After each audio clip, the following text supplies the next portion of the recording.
Livro O Liberalismo é Pecado, de Dom Félix Sardá e Salvani.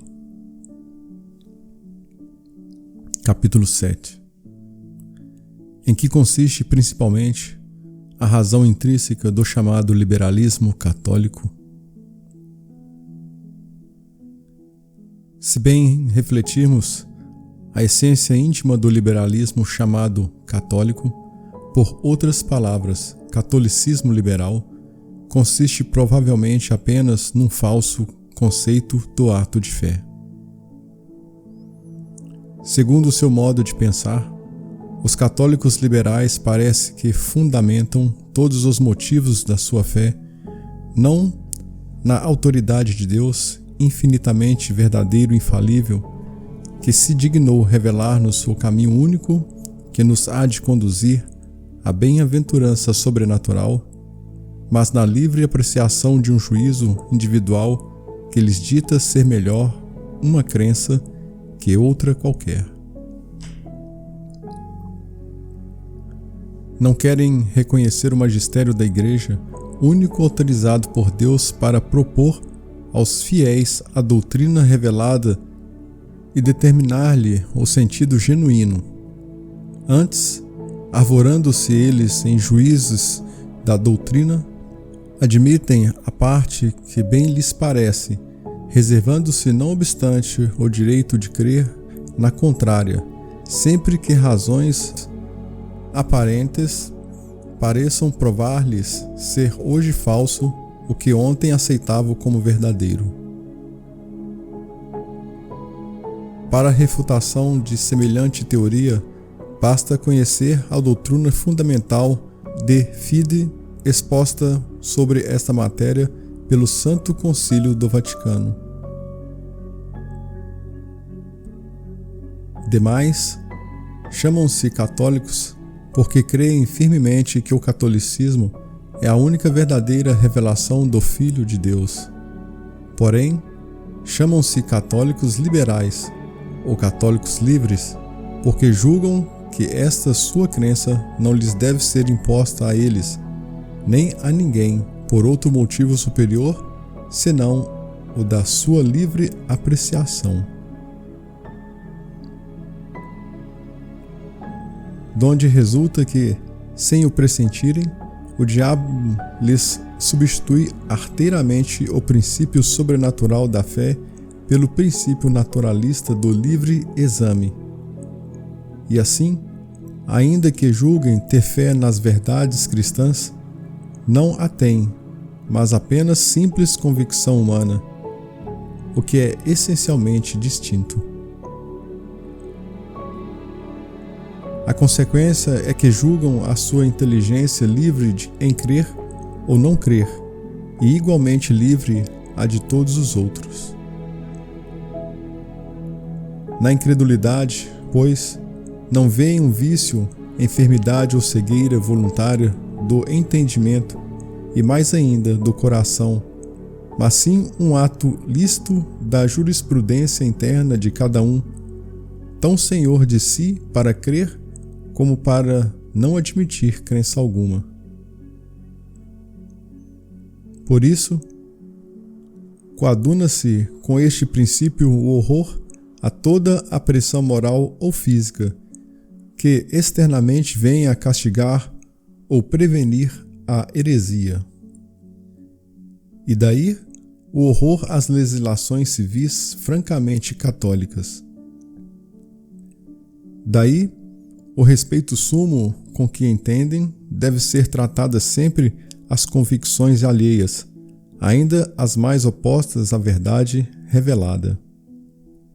Pois para eles são tão sagradas quanto errôneas, como quando verdadeiras, visto que todas nascem do mesmo sagrado princípio de liberdade intelectual, em vista do qual se erige em dogma o que se chama tolerância e se dita para a polêmica católica contra os hereges um novo código de leis que nunca conheceram os grandes polemistas católicos da antiguidade.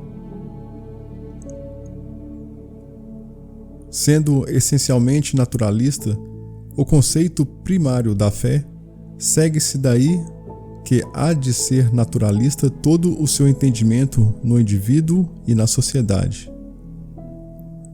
Daí o apreciar-se a Igreja principal e quase exclusivamente às vezes pelas vantagens de cultura e civilização que proporciona aos povos, esquecendo e quase nunca citando para nada o seu fim primário sobrenatural, que é a glorificação de Deus e a salvação das almas.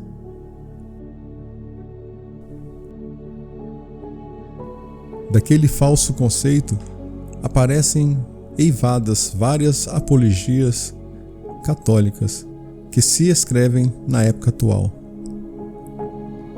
De sorte que, para essas tais, se o catolicismo tivesse por infelicidade ocasionado algures um atraso material para os povos, já não seria verdadeira nem louvável, em boa lógica, uma tal religião. E tanto assim podia ser que, indubitavelmente, para alguns indivíduos e famílias, tem sido ocasião de verdadeira ruína material a fidelidade à sua religião, sem que ela por isso deixasse de ser coisa muito excelente e divina.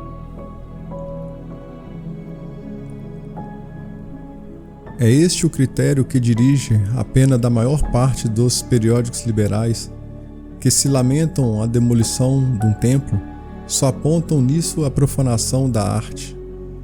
Se advogam as ordens religiosas, não fazem mais do que ponderar os benefícios que prestaram às letras. Se exaltam a irmã da caridade, é apenas em consideração aos humanitários serviços com que suaviza os horrores da guerra. Se admiram o culto, é apenas em atenção ao seu brilho exterior e à sua poesia. Se na literatura católica respeitam as sagradas escrituras, é fixando-se apenas na majestosa sublimidade. Deste modo, de encarecer as coisas católicas unicamente por sua grandeza, beleza, utilidade ou excelência material, segue-se em boa lógica que merece iguais louvores o erro quando reunir tais condições, como sem dúvida as reúne aparentemente em mais de uma ocasião algum dos falsos cultos. A maléfica ação deste princípio naturalista até chega à piedade, convertendo-a em verdadeiro pietismo, isto é, em falsificação da piedade verdadeira.